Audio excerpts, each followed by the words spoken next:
You know what I find comforting in life is the fact that this too shall pass. There's never a situation or a moment in my life where I feel like I'm stuck, and I'm grateful for that. I feel like there's moments in time for me to rest, and I'll be honest, I've been in like this fog or bubble trying to like rest my energy, and not gonna hold you. Me being Capricorn, Sun, Aquarius, Moon, Taurus, Ascendant, I've been feeling lazy. Like I need to get up and do something, but it is what it is, and it's not what it's not. You know what I mean? Lately, I have been on a journey of releasing because I feel like what God is telling the collective is like we're about to step into a new energy, and I think it's important for us to recognize it, own it, go through the healing path. Anything that we need to release, go ahead and release, because what's about to happen for us and the energy that's about to be invited into our atmosphere, it only requires the new. Like you can't bring the old into the new. It's like being married to someone, an ex, but then like you have a new prospect. It's like you can't bring the old in with the new. You know what I mean? And that's been hard. I feel like it's been hard for a lot of people, specifically with the divine feminine. And the truth is, a lot of us have been connected in situations that were out of alignment for us, regardless if it's like relationships, friendships, whatever, it doesn't matter, right? There's been a lot of misalignment. And the reason why there's a lot of misalignment is because early on, we as divine feminine energy were set up to be bound by systems, be bound by systems, be bound by energies, be bound by relationships. I have a whole breakdown with Genesis chapter 3, verse 16, talking about the curse of the divine feminine, and how we feel like our spirits have to be in submission constantly all the time when it comes down to the divine masculine energy, which is not healthy. We can't do XYZ because not just the divine masculine himself, but the energy that the divine masculine represents, which is that work, that household stuff, taking care of the kids, scheduling, all of these things that we're the chauffeurs, we're the counselors, that puts us in the head of the house, head of the roles that we're playing. It throws us out of alignment because it takes a lot of energy to be the head, especially when, as women, we are to be the body. We are the fluid. We are the movement. We are the arms. We are the legs. That's why they say in chess, as the divine feminine, you're able to, or as the queen, you're able to move around the board, where the divine masculine's energy is stagnant. He is the king, but his moves hold weight, but there's only a limit to where he can go. And that's significant because even when we talk about the divine masculine in the word of God, talking about his energy, talking about the divine masculine, one, with Adam, he was put to sleep before he went through his major shift or the next upgrade in his life. He went through a sleeping process, right? And then the second part is that the divine feminine was built up. And so during this process of the sleeping of the divine masculine energy, we are to build up. Now, what I mean by that is the sleeping of the divine masculine energy, that needing to work, that needing to push, that needing to go, which ties into what I was saying, that I've been feeling kind of lazy. That has been on hold. It is in sleeping energy. It is in holding energy, right? What is being awakened and what is being more so brought to the forefront is that divine feminine energy. What I mean by that is the intuitiveness. You're starting to listen more. You're starting to connect more. You're starting to hear more. You're starting to balance your energy. You're trusting your intuition. You're no longer tussling and struggling with when your dreams are saying something, or the downloads that you're getting, because you're in submission to the intuition. Now, a lot of us, some of y'all, because I ain't gonna claim it, are fighting against it. You're being led to do something. You're being pushed to do something, but you're fighting against it. Now, I do want to make clear that Now, with this being said, there's a divine feminine energy within the divine masculine as well, just as there is a divine masculine energy in the divine feminine. So while the divine feminine energy within us is being awakened, it is also being awakened in the divine masculine, where he is now being asked to listen to his intuition. Now, here's the kicker. Because the divine feminine's energy was meant to be the helpmeet, was meant to be a guide, right, to the divine masculine's energy, because that is what we're the aid, where the divine masculine finds himself lost, finds himself sitting on the edge of the world with his head in his hands, and God is seeing that he's lonely. Again, all this is in Genesis. God saw that Adam was lonely. It wasn't like Adam stood up and articulated exactly what he felt and he told God, hey, God, I'm feeling with the deep in depths. Adam didn't know what was wrong with him. God had to see that he was lonely. But here's when God saw that he was lonely. God saw that he was lonely after his work was done. There was a kingdom that he built. God gave him the authority to name all of the animals, to name all of the plants, the environment that he was in. God gave him specific mission. God gave him specific detail. God gave him specific order. And once he completed that, then God had to put him to sleep in order to fulfill the emotional void that divine masculine Adam was feeling, right? So this is where we're at right now. Emotions are tied to the divine feminine energy. So there's a lot of heightened emotions, and the specific job within the divine feminine during this time is to heal and navigate through those emotions, to heal and to learn how to control those emotions. Because if you can't control your emotions, which is a sense and a part of you, how are you going to be able to step in control and step in full authority in the purpose and the mission that you have? It's important for you to understand that right now, energetically, because Venus is in retrograde, so this is not even me, energetically, God is having us to put a stall, Venus being the feminine energy that she is, on the feminine energy so that we can shine light on the feminine energy, so that we can heal the feminine energy. Now, like I said, there's two different people who are still healing the emotions. I'm talking about specifically divine feminine. By the way, we're off the divine masculine because right now the divine masculine energy is sleep.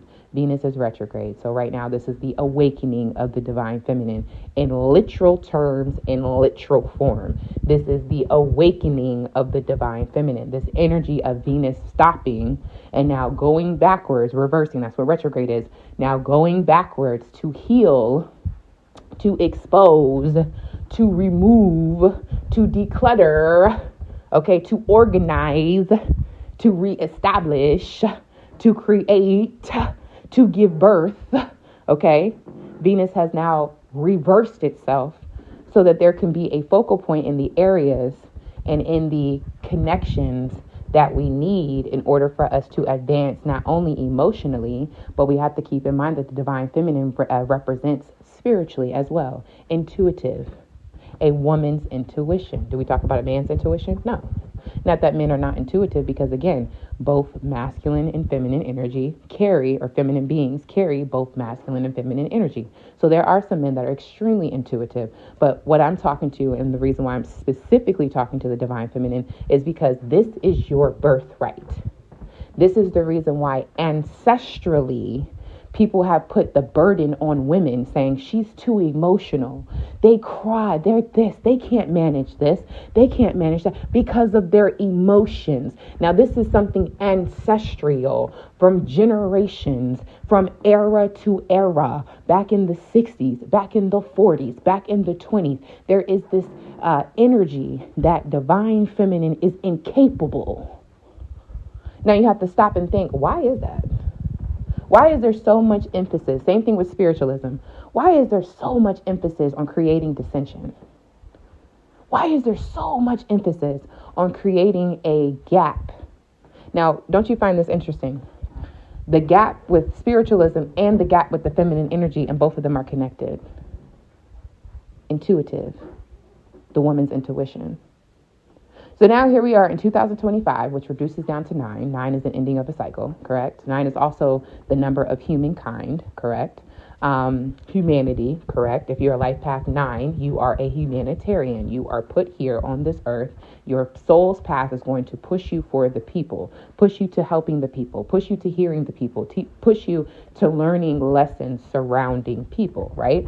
So with that being said, we are not only ending and shedding on a universal level. Again, this is not me. This is actually 2025, and it actually reduces down to 9. This is not anything with me. When people come to me, oh, you a Christian card reader? How you blah, blah, blah. Well, honestly, I'm just co-signing what God has already done. I'm just happy. I happen to be able to articulate it in this way, but this is not anything that I'm doing. This is all inside the will of God. This is all the things that God has already done. So here we are now, energetically, right? 2025, we are ending cycles in a huge way, because there's other energies, again, not anything to do with me, actual real life stuff, planets that have gone direct, that have been retrograde for years. Pluto is one of them. Planets that have, a trine and adjacent other planets, moon cycles that have bringing in certain moons that have not been brought in for 3 years, 2 years, every other year. These are these energies that don't happen all the time, and frequencies that don't happen all the time. But when they do happen, it's because it's going to cause a ripple effect. Now, let me go back a little bit because I don't want to get too ahead of myself. And I want to share with you guys about the principles, the expectation of the divine feminine. Now, first of all, we are being reconditioned to love how God wants us to love. 1 Corinthians chapter 13, 4 through 8. For the people that don't know what the scripture is, here it is in plain. All right. 1 Corinthians chapter 13, 4 through 8. Verses 4 starts, love is patient and kind. Love does not envy or boast. It is not arrogant or rude. It does not insist on its own way. It is not irritable or resentful. It does not rejoice at wrongdoing, but rejoices with the truth.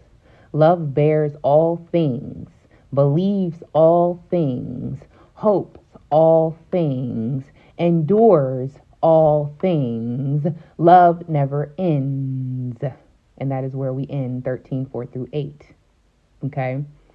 I see the King James version too, but I'm not going to read that.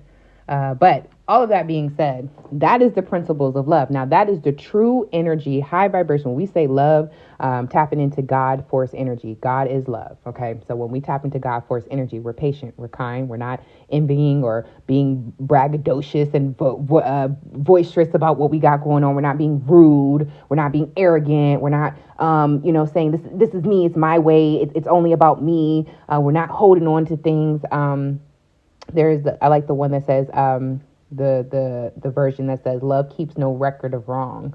And I'm not just talking about in relationships. I'm talking about with self.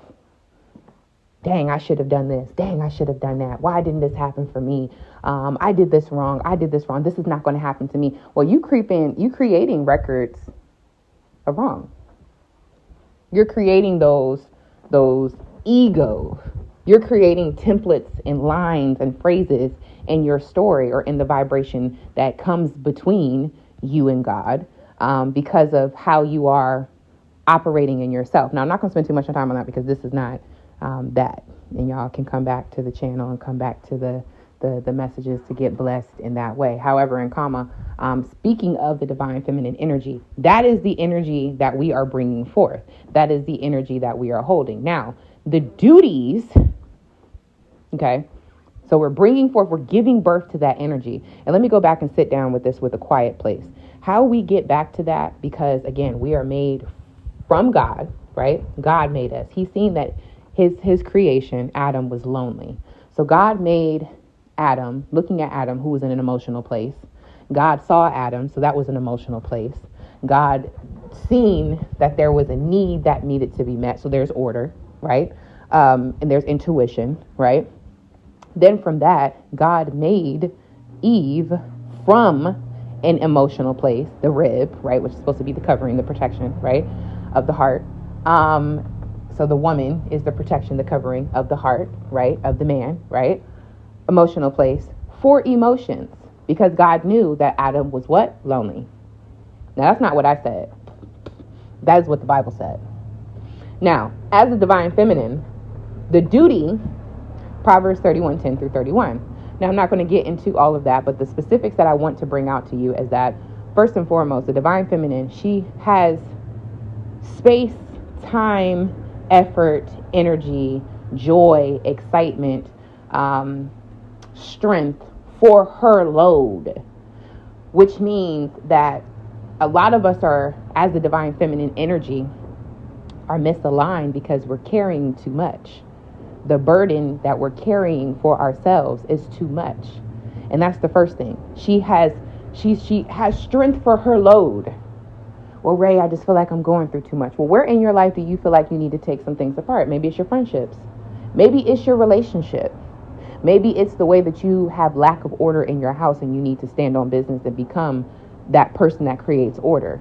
Maybe it's the fact that you feel like in certain environments, you don't feel, yourself, or you haven't invested into yourself. You haven't poured into yourself. Whatever the case is, if the load is too heavy, then you need to assess with yourself, where is my divine feminine energy leaking? Where is my divine energy being drained or taken for advantage? Because again, God says that the divine feminine energy, the good wife, the good woman, she has strength for her load. This is not a prediction. This is a job description. This is a job description. This is what the divine feminine is. So when you're walking into this, you have strength for your load. She speaks nothing but kind words, not only to her husband, but to other people. Why? Because you're the first person to capture the energy that you're speaking. And if you are in divine feminine, godly woman, God's woman, woman of God energy, why are you speaking negatively? That energy harnesses within you, because remember, you don't represent perfection. You represent purity. Now, the rest of the stuff in the divine feminine, which I often like to preach about and I like to go in about, is the fact that the divine feminine, the good wife, the good woman, interchangeable, however you guys are reading the word, and it does interchange with the good wife or the good woman. All of that being said, that she has money. She's investing in her and herself. She's investing into the vineyards. She's investing into her businesses. She's investing into her home. She's investing into her children. She's investing because she realizes that not only is her life worth investing into, but she herself is the investment. She is an investment. So when we walk away and we say, oh, we the prize, I'm the prize, I'm the prize. The prize is one. That's it. It's a stop shop. That's one prize. When you go down to the carnival, you get one prize. Here you go. Wow, you did this. You get one bear. You get one piece of candy. You get one ticket that says you get a free meal. You get one prize. But when you're in an investment, you can continue to pour into the investment. That's the divine feminine energy. It's a continuous pour. And that's what we're trying to get to, that when you walk into your divine feminine energy, there's an endless pour.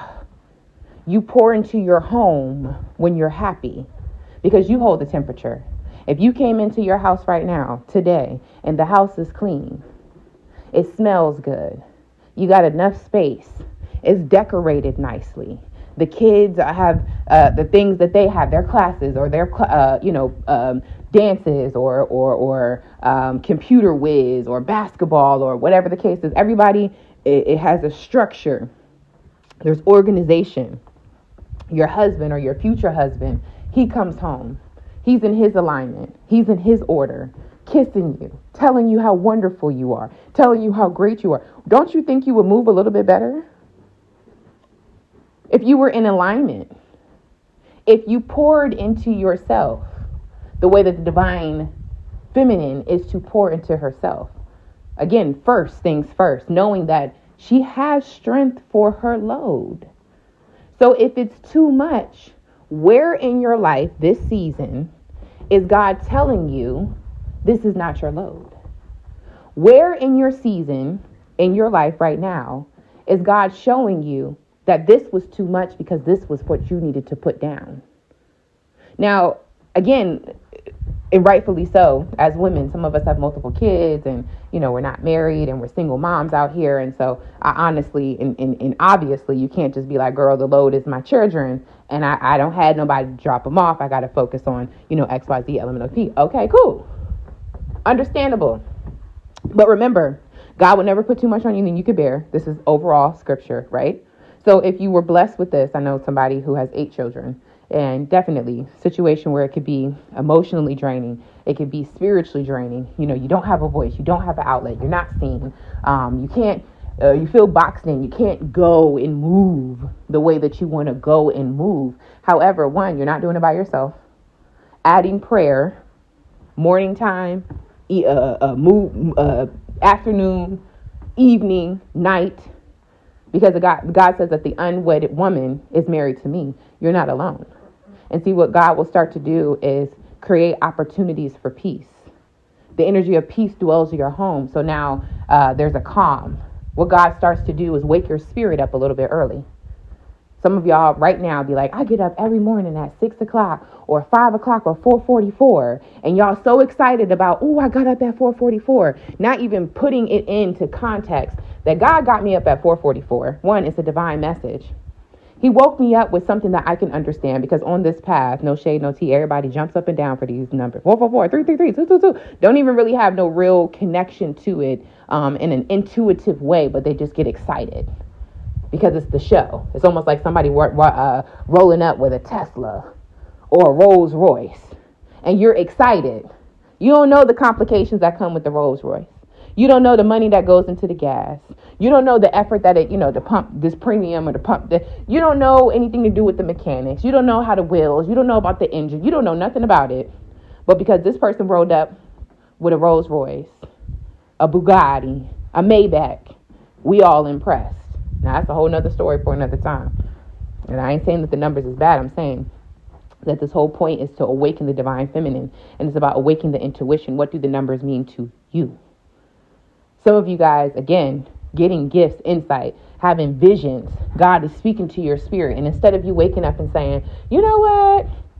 God spoke to me. Some of y'all be like, you know what? The funny thing is, it's so weird how this happened to me.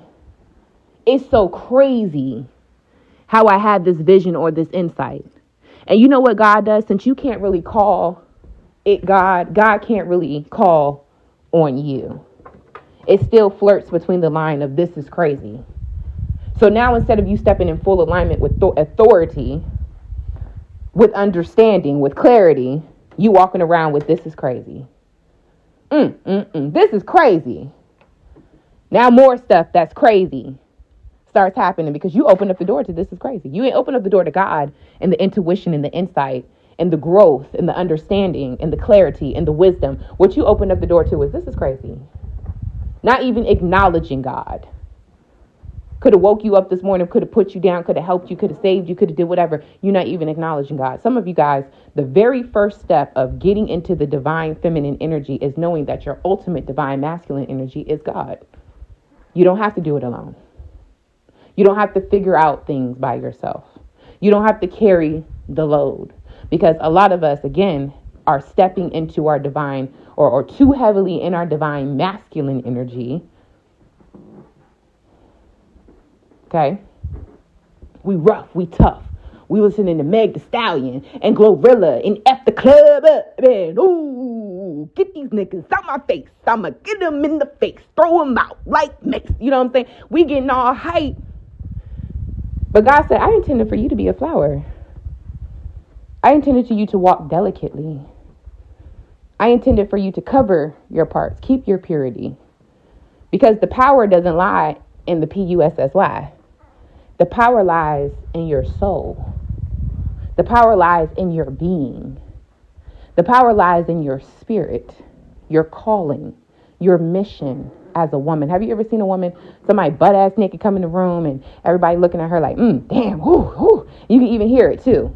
The energy. Damn, look at her. Ooh, shit. Ooh, fuck. It's all of this energy. But when a woman with class has her clothes on, nice little heel, she ain't doing too much. Maybe got her calf showing, lotioned up, moisturized, Knuckles ain't ashy, hair done, earrings in. It's a different type of energy, isn't it? Dang, who is she? Wow, she beautiful. Not damn, she bad.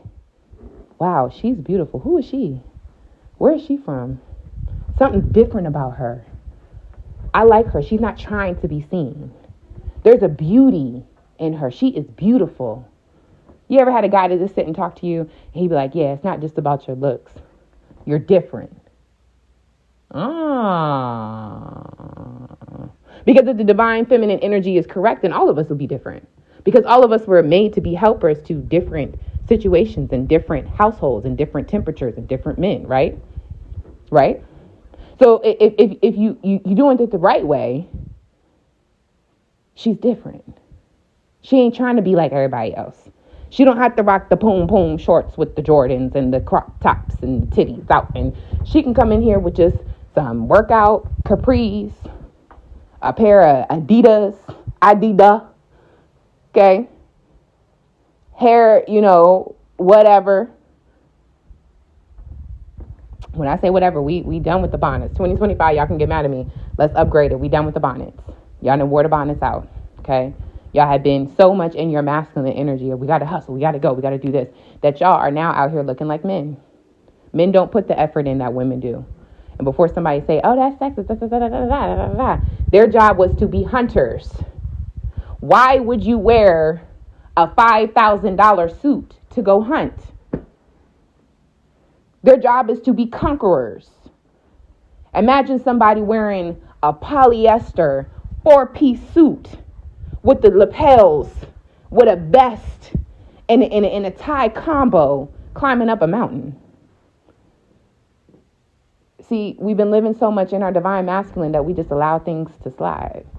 Well, if he don't love me like this, I'm bad even with the body. See, we're not looking for bad. We ain't looking for you to be bad, my love. We're looking for you to be pure. We ain't looking for you to be, oh, he don't like me, he can't accept me. We're not looking for that. We're not looking for the projection of there's a possibility that based off of who I am, I won't be accepted. What we're looking for is there's a possibility that the light that I bring to the room may not be seen, okay, or may not be felt, but it's going to be seen. Shoot, it may not be seen, but it's going to be felt. There's a different level of honor, respect. There's a different level of connection that a divine feminine brings. And that's the reason why, again, there's a lot of these men out here trying to seek it. They want that feminine energy. And they'll settle and they'll go conquer this woman and the next woman and the next woman and the next woman until they get them. That's the reason why most of the time, the women that really hurt the men, a lot of y'all out here trying to get revenge, go mess with the boy, his homeboy, go sleep with this person. The woman that wins the man, defeats the dark night of the soul within the man, is the woman that holds her dignity. I'm not going to chase you. I'm not going to fight with you. I'm not going to become possessive over you. I'm not going to obsess over you.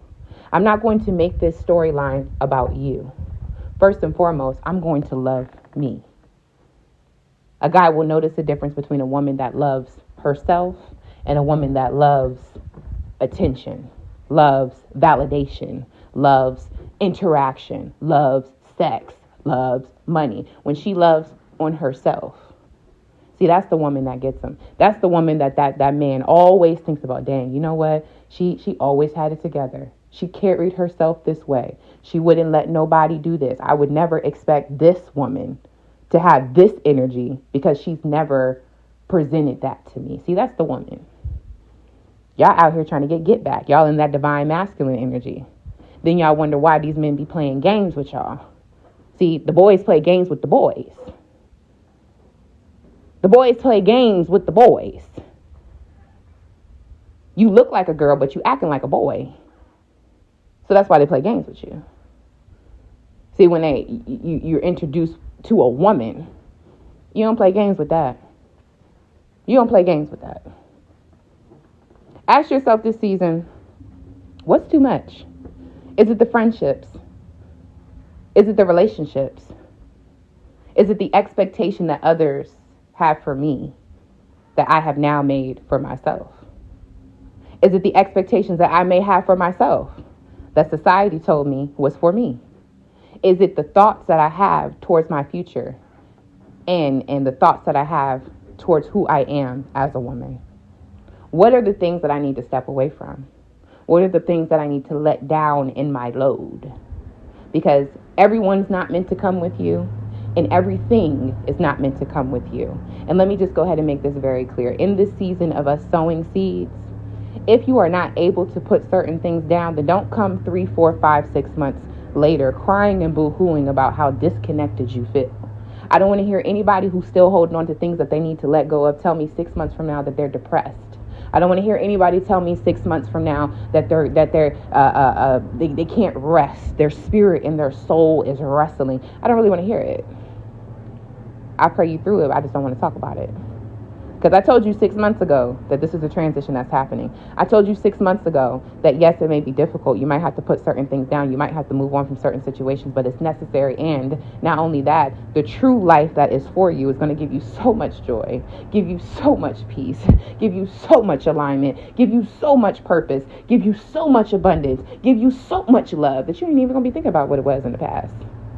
This little test, you getting over whatever you got to get over, this little test that you feel like you got to go through, which is a small test. It may feel like a heavy test, but let me tell you something, baby girl. It's a small test that you got to do, that you got to sacrifice, that you got to move on from in order for you to get to greater. Can you do it?